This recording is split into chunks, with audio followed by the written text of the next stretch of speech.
Grief is like winter. It's only a season, but when you're in the midst of it, you feel like it's never going to end. It's going to last forever.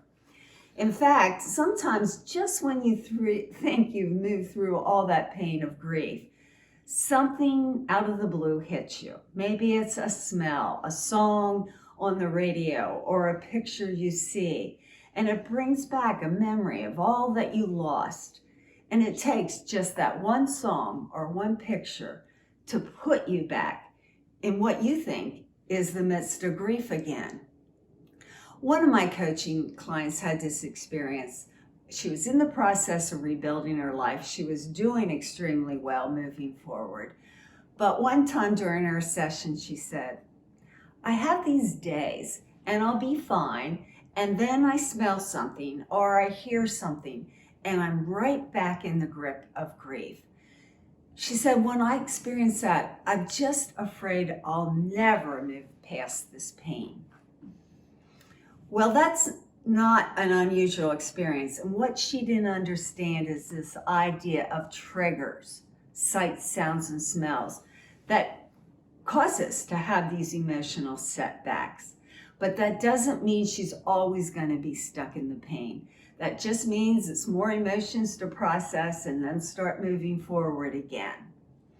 So if you find yourself caught like this client in this downward cycle of discouragement and depression and maybe even despair, here's 3 things you can do during that time. First of all, take time to express gratitude.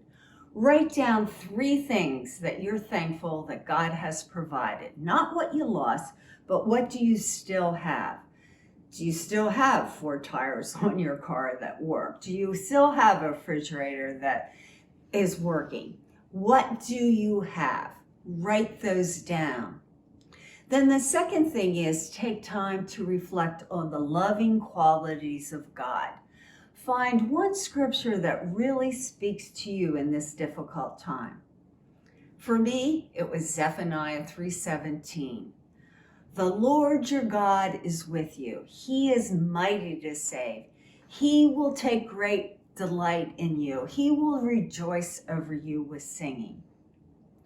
And then the third thing is, and this can take some work, but find some sense of meaning in this difficult time. Something that you can use to be very purposeful to help others. For instance, maybe you experience the comfort of God and you now understand how you can pass that comfort on to others. Well, if you found these videos helpful, please share them with others. If you want more information on my ReBUILD program for women who are divorced or separated, go to georgiaschaefer.com. And if you have a question, email me at georgia@georgiaschaefer.com.